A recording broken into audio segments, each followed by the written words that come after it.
thought while I was working out the other day. How many times do we decide not to try something again because it didn't work out the first time? We tell ourselves, I've already tried that. I know how this ends. Or the one I'm really good at, I just can't do this.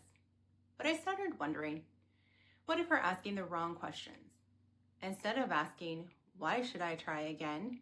Maybe we should ask, what do I know this time that I didn't know last time?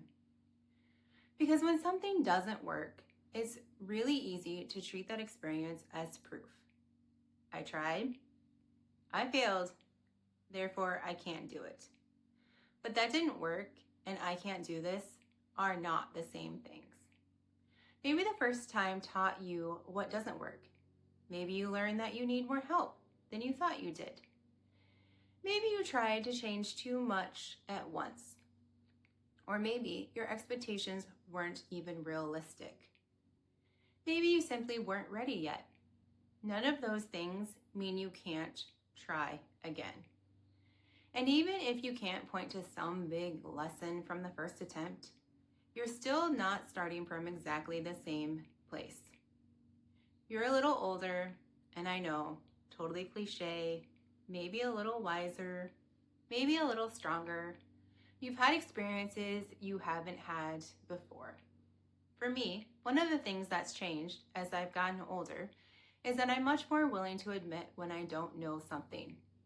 There was a time when not knowing felt like evidence that I wasn't capable. Now, I'm much more likely to say, I don't know, but let me figure that out. That may seem like a small difference, but it's not. Because the person trying today isn't exactly the same person who tried before. And maybe you're sitting there thinking, nope, nothing has changed. I'm still facing the exact same thing, the same goal, the same fear, the same voice telling you that you already know how this is going to end. But you don't. You know how it ended last time. That's different. I think sometimes we give our past experiences way too much authority over what happens next. We use them as evidence of what we're capable of instead of information about who we might have, about what we might have done differently.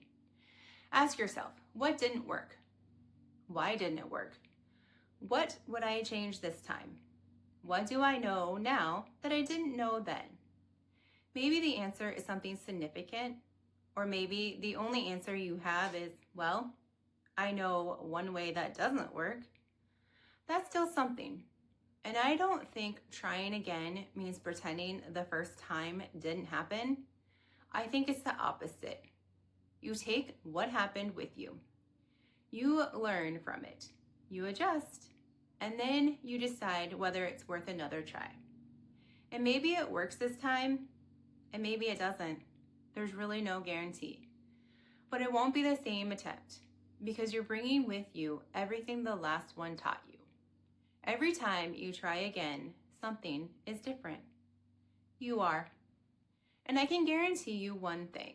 If you don't try again, you'll never find out if this time could have been different. And if you're standing at the beginning of another attempt at something you thought you'd already failed, I shared another story about learning just how much more we're capable than we sometimes believe. It's called She Never Would Have Believed You. And I'll link it here because sometimes the biggest thing standing between us and trying again is what we've already decided we're capable of.